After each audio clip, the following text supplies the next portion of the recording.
Selamat siang. Di sini saya akan menyampaikan video pembelajaran tentang makroekonomi.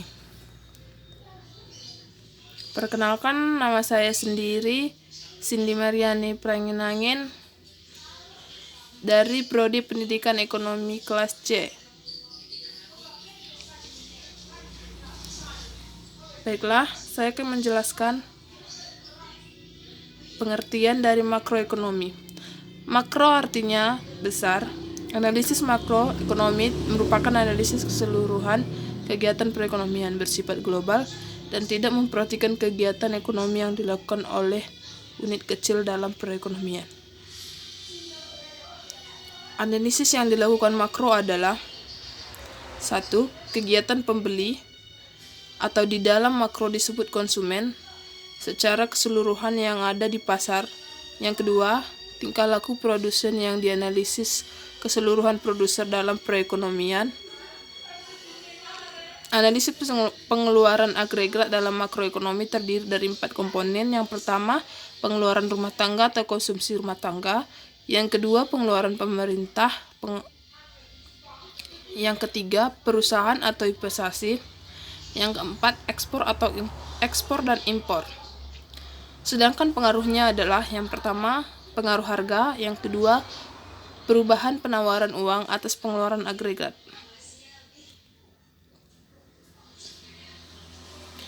Aspek lain yang dianalisis makroekonomi adalah pemerintahan mengatasi pengangguran dan inflasi dibedakan dalam 2 bentuk. Yang pertama, kebijakan fiskal adalah langkah pemerintah merubah struktur dan jumlah pajak dan pengeluarannya dengan maksud untuk mempengaruhi tingkat kegiatan perekonomian. Kebijakan moneter adalah langkah-langkah pemerintah dalam mempengaruhi jumlah uang dalam perekonomian atau mengubah suku bunga dengan tujuan untuk mengatasi perekonomian yang dihadapi. Variabel utama makroekonomi yang pertama, tingkat harga dan laju inflasi. Inflasi menunjukkan kenaikan dalam tingkat harga umum. Laju inflasi adalah tingkat perubahan tingkat harga umum. Lawan dari inflasi adalah deflasi, yaitu penurunan tingkat harga umum. Di sini dapat kita lihat rumus laju inflasi. Yang keempat, mengapa inflasi menjadi masalah? Karena inflasi berkait dengan daya beli. Yang kelima, berdasarkan penyebab awal terjadi inflasi. Yang pertama, inflasi yang timbul karena permintaan masyarakat akan berbagai barang terlalu kuat. Inflasi semacam ini disebut demand inflation. Yang kedua, inflasi yang timbul karena kenaikan biaya produksi. Ini disebut cost inflation. Inflasi tarikan demand. Yang pertama, peningkatan kuantitas uang. Jumlah uang beredar dan ekspektasi terhadap kenaikan harga-harga. Kemungkinan muncul kondisi berikut. Yang pertama, masyarakat belum merespon kenaikan jumlah uang beredar, penambahan jumlah uang beredar, penambahan uang untuk pos kas. Yang kedua, masyarakat tidak lagi untuk menambahkan pos kasnya, tetapi untuk membeli barang atau memperbesar pos aktivitas barang-barang di dalam neraca.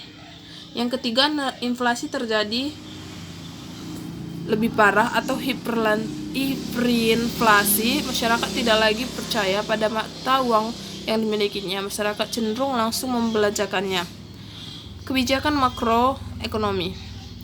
Kebijakan fiskal, yaitu kebijakan fiskal dapat diartikan sebagai tindakan yang diambil oleh pemerintah dalam bidang anggaran belanja negara yang dimaksud untuk mempengaruhi jalannya perekonomian.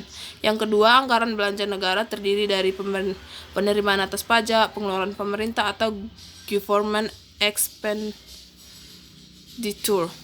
dan transfer pemerintah atau government transfer. Yang ketiga, biaya transfer pemerintah merupakan pengeluaran pemerintah yang tidak menghasilkan balas jasa secara langsung. Contoh pemberian beasiswa kepada mahasiswa, bantuan bencana alam, dan sebagainya. Yang keempat, salah satu pengaruh penerapan kebijakan fiskal adalah pada pendapatan nasional. Kebijakan moneter dibedakan menjadi dua, yaitu kebijakan moneter yang bersifat kuantitatif, yaitu kebijakan umum yang bertujuan untuk mempengaruhi jumlah penawaran uang dan tingkat bunga dalam perekonomian. Yang kedua, kebijakan moneter yang bersifat kualitatif. Kesimpulan, mata kuliah ini membahas tentang perekonomian dalam ruang lingkup yang luas, yang mencakup variabel-variabel utama makroekonomi seperti masalah pengangguran, pertumbuhan ekonomi, inflasi, dan pendapatan nasional. Terima kasih atas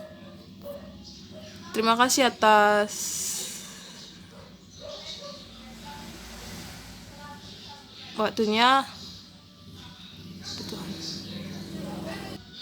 Demikianlah hasil presentasi yang dapat saya jelaskan. Apabila ada kesalahan kata atau pengucapan yang tidak benar, saya minta maaf. Sekian, terima kasih.